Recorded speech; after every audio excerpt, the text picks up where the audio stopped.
Hello ladies and gentlemen, welcome to the DP Labs channel. Today we have a video about how Mikhail bought a new toy. An awesome machine, as he calls it. Now he's going to tell us about it. Well, shall we get started? So, Mikhail, tell us about your amazing new purchase. What is it, and why do we need it? The purchase. This is a Soviet machine, a horizontal boring mill, the smallest one. From the two A614, two L614, two M614 series, ours specifically is the two A614.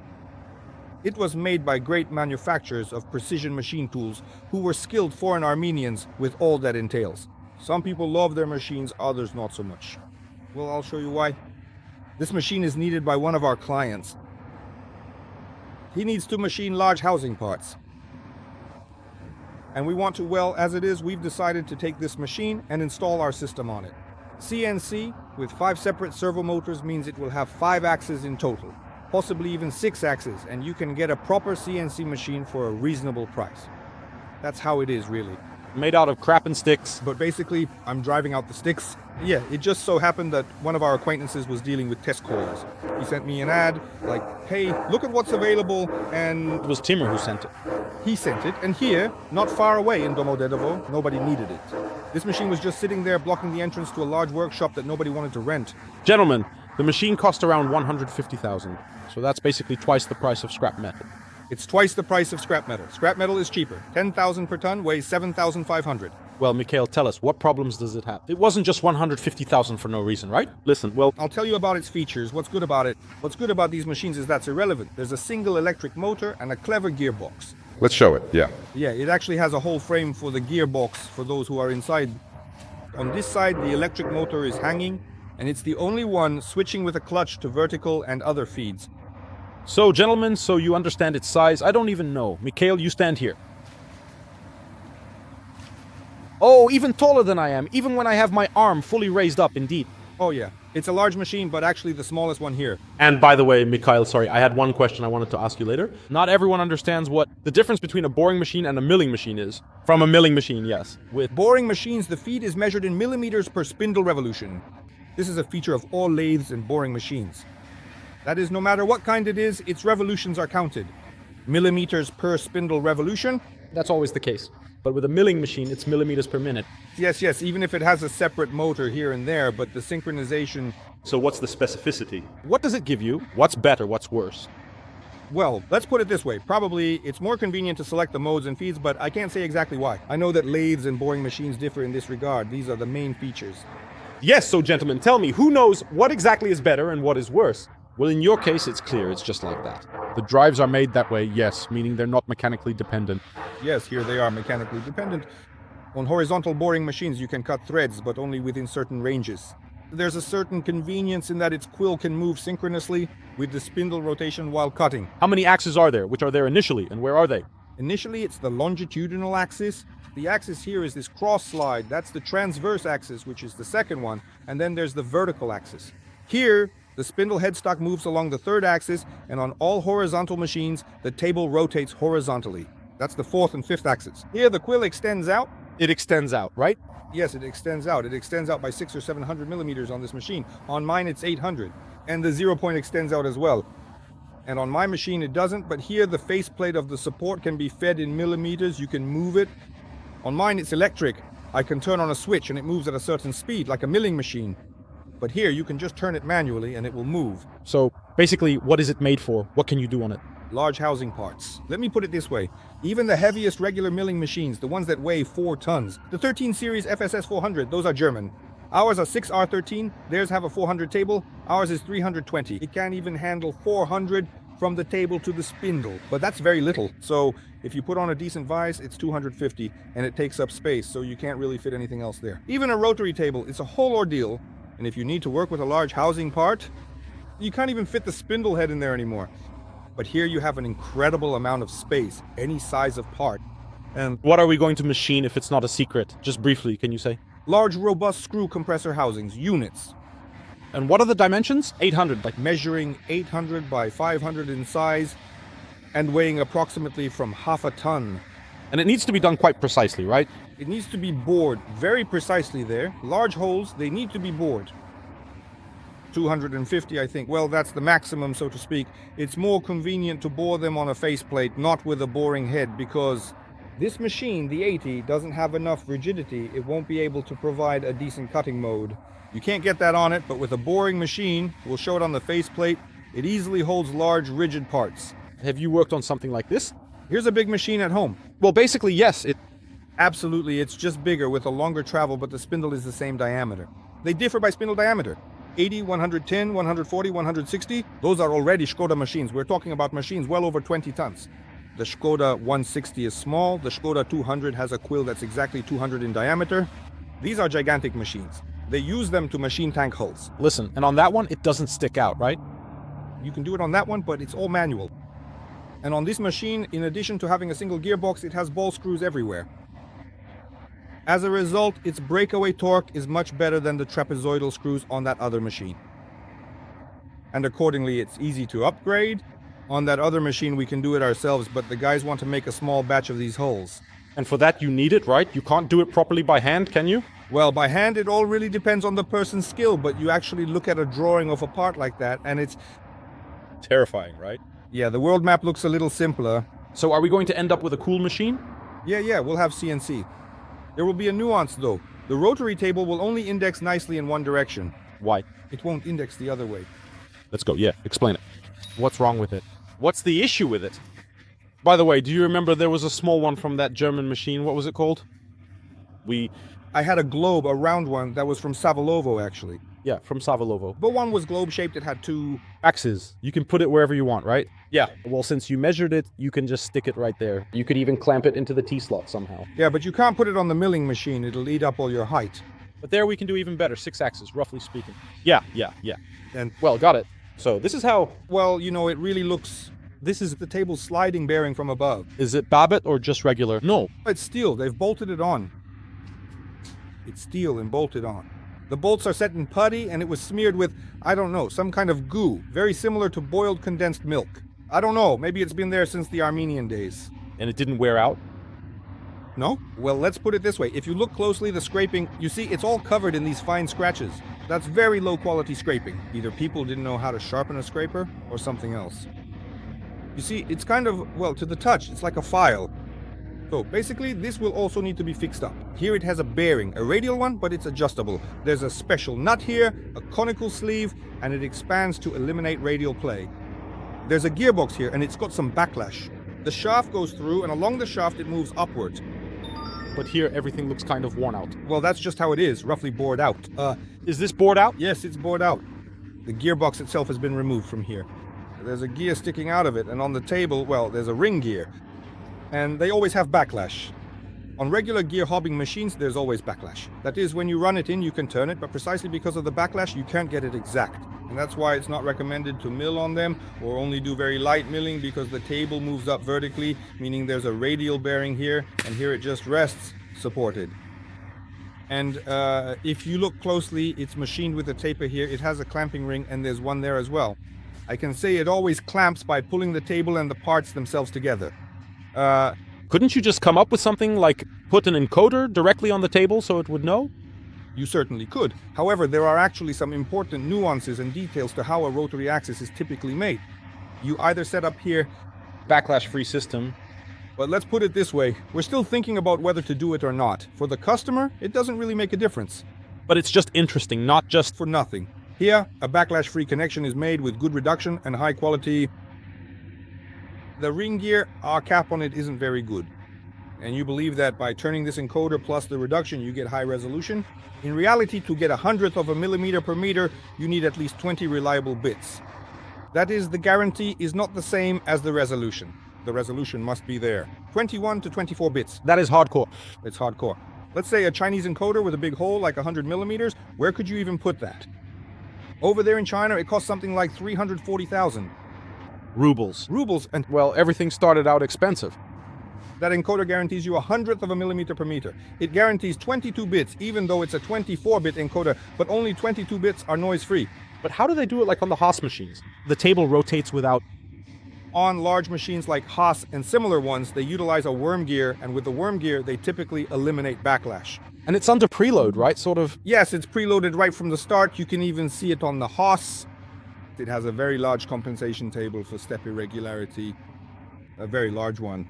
It's compensated every degree because there can be errors on the ring gear, main wheel, or worm. So it compensates for and takes this error into account.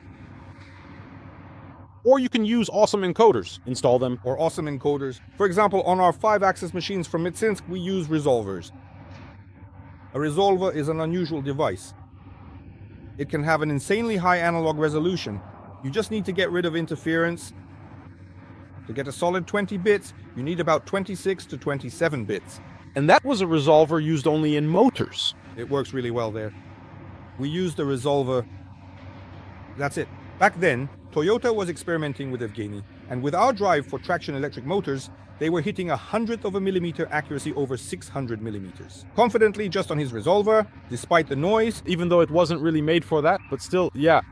Yeah, but there's a lot of noise. In short, repeating the trajectory is hard, but overall, it stayed within 100th on the indicator. There was a motor, bit, rod, and indicator, and we moved back and forth. We could command it to move 10-10, and it would return with excellent repeatability and return capability.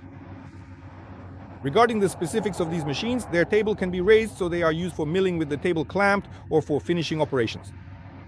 And you can modify this, you can unscrew it and install a modern angular contact roller bearing, a special one. So that means you can use it as a milling machine, basically. Just put on this rotary table, remove this one, and install that one. Yes, or you can use it linearly with the table clamped, meaning it can't be turned or rotated.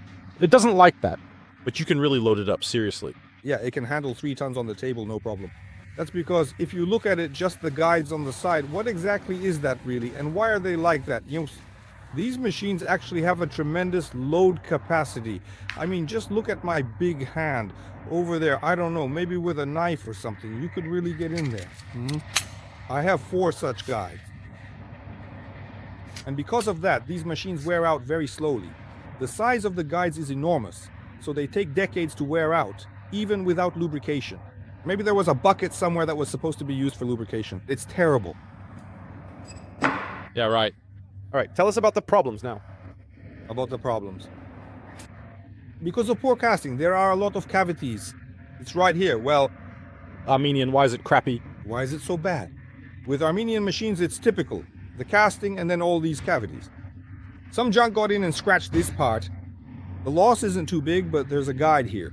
We'll fix it up for scraping. Well, we won't restore it to perfection. Why won't we fix it? We set the machine on its supports even without anchoring on maple blocks. And we measured it. It's standing on the floor plate?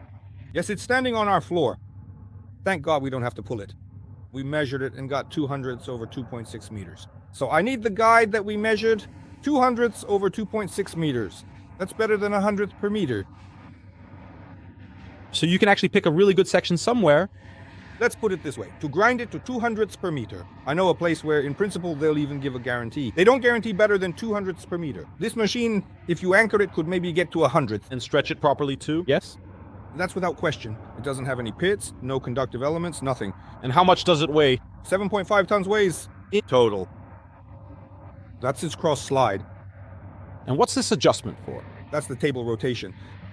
Fast table rotation. There's just an electric motor here that spins the table quickly, and then you finish it manually and check it with the optics. It has guideways here. These are the guideways of the cross slide itself. It's actually upside down. Right now. And what's that crack? Is that also... Not poured properly? Yeah, that's not poured properly. That's an Armenian specialty. Pakistan. Pakistan level. Yeah, let's take a look over here. Right here, it's actually really nice. Here's the answer. Well, it's all like that. These are casting cavities. Yeah. Well, let's put it this way. Structurally, it doesn't really affect much, but... It's not good. However, I do like how even and consistent these holes are. The holes themselves are very smooth and well formed, which is quite impressive. And the cross guideways themselves too. It actually has a total deviation of 24 microns measured over a span of 2 meters. And since they're each 2 meters long, that's also about the same. 1.2 12 microns per meter. And are they intact? Intact. Yes, we'll flip it over right now, just to make sure everything is good. We can film that too. And it also has a specially hardened section located right here, which is designed for extra durability. And whole thing is hardened. in that direction. Yes, it actually has linear rolling supports. Soviet-made, they're specifically roller type, like little tanks with reversing rollers. In fact, 2 are dead, and 1 completely fell apart into trash. Are they sold? Yes, Exactly in this size? they cost 15,000. Ah, so basically, They're available. Chinese make them, and there are also old stockpiles. is this standard size, right? Yes. There are 2 types of them. And Accordingly, for this kind of movement, it has a lock on all the guides. So vertically, it slides right here on Babbitt. oh, by the way, I was surprised. Mikhail shows how he scrapes at the speed of light doing this kind of thing. I came over and it turns out there are these Babbitt inserts here. The pads are about this size. They're all glued on. Well, kind of screwed on first and then glued. And they're scraped at the factory. At the factory, Chips. they're easy to make. We thought about whether to mill it or not, but decided it would be easier to scrape it. On the machine, it was resting on this part, on that side. Just a very tiny little piece, and there on exactly 3 of the outer corners. It wasn't lapped at all. Not lapped. There's wear here, but it wasn't resting there because the bed bends. Without supports, it bends almost by 1/10 of a millimeter. So did they have it standing without supports? No one adjusted it. And Why? And that's not a question for me, but for the operators. It was on supports, but they weren't adjusted, and the bed was warped. But it's obvious, you can see it. It doesn't take long. How long did it take you to set it up? About an hour and a half. An hour and a half, right? It was actually pretty easy to level, but people usually just don't bother, so that's why the machines at Arnica end up like this. You can't make a perfectly level lathe on vibration equipment with just supports. I'll show you someday when I get around to it. It's impossible. This machine, for example, has a twist. Just so you understand, the bed is above knee height. Even now, that's what's really throwing it off for some reason. Yes, and there it stands on 2 end supports, and it's already sagged. Wow, that's something. And that's without a cross slide, just the bed itself. At a cross slide, that's another 0.2 of a millimeter. Elastic deformation. And then it'll be bouncing back and forth over there. And If you're moving, you're shifting table with part back and forth. basically, you'll end up with a woodworking table. About Babbitt, this is the first time I've seen this. Is this used often? Yes. The Chinese, just recently, we were in the process of installing and refurbishing a brand new carousel, which was approximately 1.2 meters in diameter in the city of Labinsk. Their inserts aren't Babbitt, but they're not ZX either. It's a much denser Plastic, some kind of... plastic. Yeah. Also 6 millimeters thick. That's something to fight with. And How do they grind it afterwards? Or how exactly do they scrape it, the plastic material? they scrape it, the plastic material, quite thoroughly. And all of this, simply because it doesn't work out as intended, it seems like it's clearly been ground down. In one particular setup with genuine Armenian quality, the camera will show it in detail. You can still very clearly see the old marks left behind. I see them, but I don't know if you gentlemen will be able to see them. The Armenians sharpened the stones very roughly, as if they were grinding them with graters, not polishing them. That's their peculiarity. Yes, you could actually cut yourself on it. I've seen a new machine under Armenian operation twice, and you could literally file your nails on it as if it was made by girls about the problems. The wedge actually got stuck for us. This, and overall, it completely broke the lock. In fact, thank God it broke, because it didn't keep running. There's a burr on the brake. In our machine, it securely holds itself in place. This guide rail is there to prevent skewing. On this side, it has a dovetail and a brake. Because it broke the lock on this side, that brake was damaged. But the burr there is just a minor thing, basically. And for some reason, the upper support for the bowl screw was missing.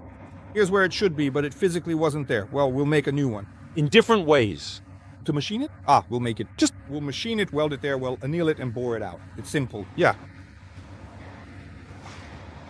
And I'll say that, in my opinion, horizontal machines, if you can, are probably the kind of machine that can do anything. I've machined all sorts of things. I've worked on shafts up to 12 meters long, machined their ends, cut threads on them, made keyways and so on. You can't do that on anything else.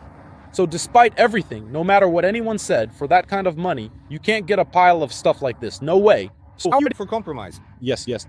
The casting quality, well, you just have to accept it, but it doesn't affect any of the complex gearbox mechanisms or the electrics in any way. We all End up in the trash. Yeah, and the blank as a structure, it's cast iron, ground guide, hardened. So there are no complaints about them in that regard. And where maybe is its original box? It's over there, right next to the sink. And then the box as well. But now? Wait, how did it work again? Let me think for a moment. With magnetic clutches. That's the output from the ball screw, and on the other side it had a motor. Everything on it is run by electromagnetic clutches. Here it is, the motor input. And inside, There are 2 or 3 electromagnetic clutches inside, transferring to one shaft, to the second shaft, and inside there. It also switched to transverse movement. So, well, the contacts of these electromagnetic, Basically, it's all just on. we'll use it as support with the ball screw. The housing stays, but we'll remove all the internals. Are we going to take the support plate? The plate, yes, with the bearing, such as with the bearing bore. We need to overhaul it there. Probably need to check something. Just the bearings. We'll replace the ball screw itself. Oh, right, the ball screw. Which one? Longitudinal is 63. Is that original? Yes, the original. Why is it so clean then? Well, because we washed it. Now, usually they were covered in this kind of gunk. So how did they just was there no lubrication system or was it something like that? There is a lubrication system, but the guys used their hands to get the grease out. It was semi-liquid, semi-thick. Basically a very unusual consistency. And what's this rusty looking thing? That's, well, just something rusty. And here, this is just an extension to the support. Here's the support. Ah, so basically nothing. Scantac, the machine isn't new. You could replace the ball screw, but questions about the standard remain. Soviet one. Yeah, the standard Soviet one with double nuts. But It costs money too.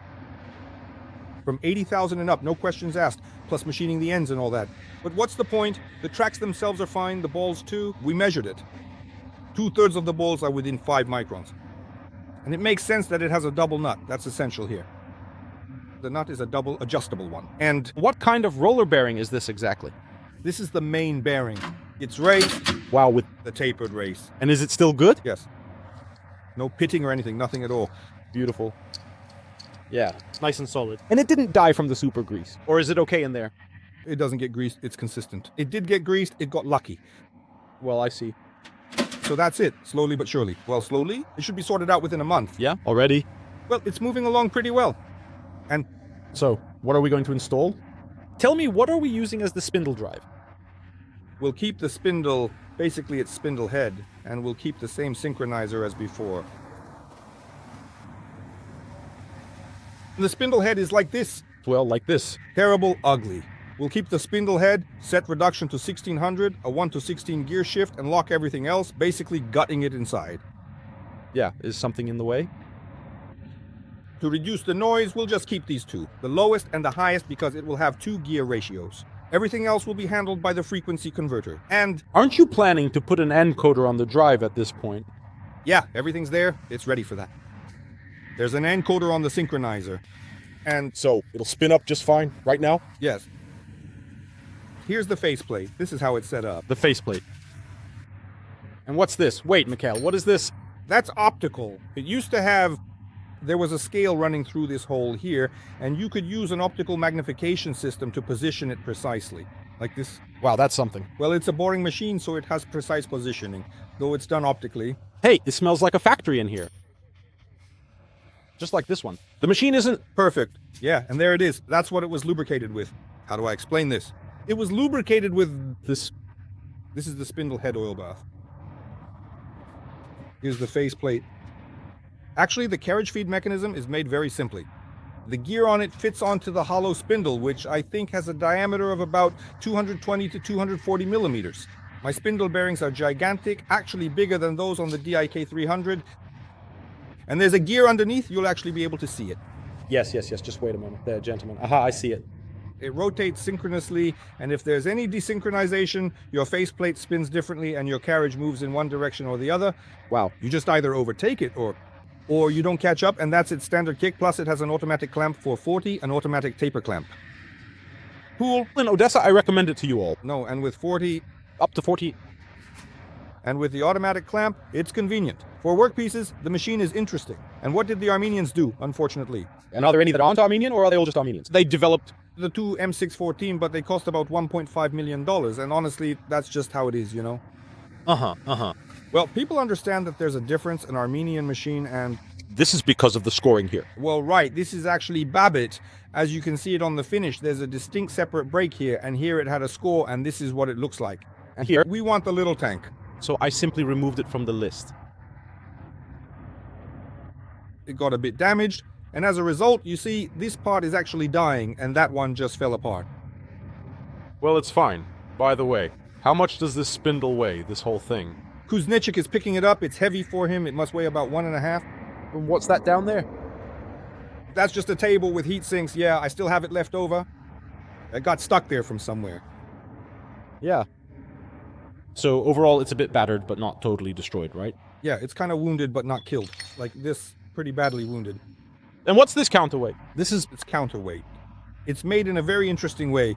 Here's its counterweight movement mechanism. The gear ratio is 1:2. Its counterweight travels twice the distance, but essentially moves at only half the rate. In the Length of the distance, these are the counterweight pulleys. And So about the counterweight, how much does this thing weigh? well, just by the look of it, probably around 800 kilograms it should weigh.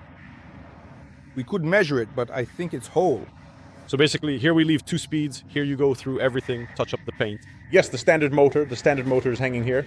And where is it? The standard motor. Right here, it's removed, it's hanging here. What does it look like? Usually it's a synchronous one, over there, the big green one lying down. Yeah, that's it. And how many kilowatts do they have there? 11, and here is its feed motor, actually, right over here. Just like this, really, absolutely. It's a collector motor for direct current. We're planning to install a servo drive. A modern one, we can actually do it, but For now, we can control it with this one. To hell with it. to hell with it, that's what all the modern stuff is actually for and so on, but How much here with a servo motor? as for the size, in my opinion, it's 2.5 kilowatts nominal. Well, that's the kind of sovereignty the motor has. So that's it. So for this kind of length, it's a gray area in terms of development. It's not that it doesn't work. Well, hell no, better not, basically, I have 3 of these. If anyone needs one, let me know, I'll give it away. if anyone needs it. 10 tons, but actually I don't want to take it all by myself. Yeah, and how many volts do we have? So like, It says, I think, up to 100 volts from 80. oh well, and then there's the whole hassle with drivers for it, basically. Ours can be pulled, yeah. Not worth it. What's the point? Ours can actually handle up to 3.5 kilowatts nominally rated for the servo motors. No. Oh, gentlemen, this car jack here, or whatever you call it, it's kind of mine, maybe my grandfather's. He found it somewhere, bought it for a bottle, it was all beat up, totally trashed. I kept wanting to throw it away, but Misha, he pulled it out of the scrap metal, and it's still working. Yeah, it still serves us the most. It's like this, you know, it's meant for lifting train cars, as far as I understand, like railroad ones. Yeah. Rails, train cars. Yeah, and it still works. It easily handles its wonderful 10-ton load. Didn't want to be thrown out and didn't get thrown out. And they even cut it off from something I still don't know where or how it was set up. But this thing works. It once fell on Sashka's foot. Sashka also wanted to scrap it for metal. He tried 3 times. He just can't leave us. Go away. But he doesn't leave. Still alive. Yeah. And what's this one here? For such... This ring is what tightens it. It is turned into a cone. She carefully pulls down a small table with a sled, his own. Yeah. This one. Good. A bunch on an eccentric. And it tightens and firmly jams the table, holding it in place. This is yours. Which ball screw set is this? And this, well, sticks over the years. I have a set from the same machine. This is our long, large ball screw. Well, with contact. They stick around, let them lie there. They're there, not asking for anything. Not a great backup. And what is the gearbox from? Is it for the table crank? From this? No, well, you see, this is from our conveyors. Ah, I see. That's odd. Well, gentlemen, that's how it is. If you're interested, we'll continue the series. Mikhail is here every day, always doing something. He'll be filming himself and I'll be dropping by as well. Some time has passed, so now we can also add a little bit more and in fact explain how and why things are happening. Yes, as you write, it's interesting. The project, well, it's all for about 2 months, I think, while you go back and forth. Do you want that? We'll keep filming, and the machine is heavy, but interesting. I think it was worth getting, and now Misha will tell you what's going on with our CNC, what's happening there. About ours, it arrived yesterday. Yes, please tell us what specific problem came up. That's really the main thing here. We talked about it together, but the others still don't know. Our motor is 1 kilowatt in power. I don't know, it'll probably take a little while. I'll have to explain for a few minutes. Yes. The point is, in the catalog, the Chinese listed the moment of inertia for the gearbox that's attached to it on this motor, and it's actually very small. And when we calculated the moment of inertia and everything else, everything seemed perfect. But in the end, it turned out that in order to accelerate at 1g, which is what we're aiming for, on the vertical axis with a reduction ratio of 1.6, this motor consumes 170% of its nominal rating to move the nut. It's not a problem to give it 170% of the nominal rating, and when it travels the entire cylinder, there's no issue, it doesn't overheat. But when it starts moving over a short distance, it heats up a lot. Well, let's put it this way. In half an hour, it heats up to 80 degrees with natural convection. We think, well, I think that this is unacceptable, and we are forced, well, not forced, but we are choosing to abandon this motor, move away a bit from the rotating nut, and switch to a larger motor that remains stationary on a fixed axis. We've designed the spindle headstock, and now we're waiting for our acquaintances who do the bending for us to become available, because bending a spindle headstock of this size is quite a task. It's big Morocco, not everyone is willing to take it on, and When the time comes, they'll be able to bend the formwork. to bend the formwork into a cone, or to bend it somewhere as needed. They're expecting us on Monday. It seemed like it was supposed to be Friday. There's a lot of work for the whole week. Well, yes, I mean, gentlemen, that's just a detail. You could come up with some cooling, but putting that into mass production would be a joke, really. It's not reliable. The thing is, we have a large reduction and we have to get the main motor up to speed in a very short time. We need to spin it up to 6,500 RPM because we have a 1.6 reduction, and it seems like we have a 20-step pulley, but the acceleration on it is essentially just enormous for the weight of the carriage. Well, it's about 50 kilograms, just so we're clear. In order for the motor to jerk the carriage, it needs from 4 to 9% of the nominal current just to give it that acceleration. But to spin up itself and the gearbox, it needs 170%. Well, let's say altogether 170, or rather 160. It's unclear if it will burn out or not, but it's just not right. Yeah. Not it. There's no reliability in that. The carriage will look the same visually. Just, well, it will be there. Let's do it without this mess. Like that. So, basically another month or so. Yeah, well, we're still honing the head. We're working on that too. Vanya, is he machining it? Yeah, Vanya is machining it. We've made the drawings. Hey, let's stop by Vanya's for breakfast and tell him, because he keeps saying, I don't know, Misha. He said, I'm machining it. He's working with some kind of weird metal. Yeah, by the way, Vanya is machining, and it turns out that some steels are actually easier to machine without coolant. Strangely enough, the cutters last longer that way. It's related to some kind of thermal, as he calls it, thermal shock, or whatever it's called, basically. Well, not exactly thermal. Let's put it this way. The edge heats up, and if it yields a bit at that moment, your cutter will last longer. But if there's heating and you transfer a lot of heat to the chip, then not much is left in the cutter, which is what you want. But if you're cutting through hardened material, there will be very little heat in the chip, and most of it will stay in your part and your cutter. And if you tear off that piece, then you end up with those kinds of cutting conditions. Well, anyway, yeah, maybe if Vanya takes some extra time to carefully sharpen the tool, maybe we'll see how it goes with them. The coolant actually looks really nice, though. But roughly, when we call in the new spindle head, it will dry out for us. We just finished the head. Is it difficult to clarify anything there at all? There are a decent number of parts there. It turns out it's not a simple thing. Because it has a self-extending pulley, there is a cardan shaft within a cardan shaft, well, like an external rotation cardan shaft and a cardan shaft, which then turns the pin, which pulls the herringbone, which moves the bars. Yeah, sure. The mechanism there is actually quite complex. And for now, we haven't come up with a much simpler version. Let's put it this way, whether it's the Rottler and all similar Sanushi devices are made like this. Well, there are some variations, but it still remains a rather intricate thing. Yeah, folks, we've turned off the cooling here so it wouldn't be too loud to even breathe. It's hot right now. Well, I think you should ask Mikhail your questions. He'll be happy to answer them. If you folks enjoyed this topic, I'll be dropping by to see Mikhail a couple of times a week. He's also filming something, since the project is a long one. That's how it is. So subscribe to the channel and give us a like.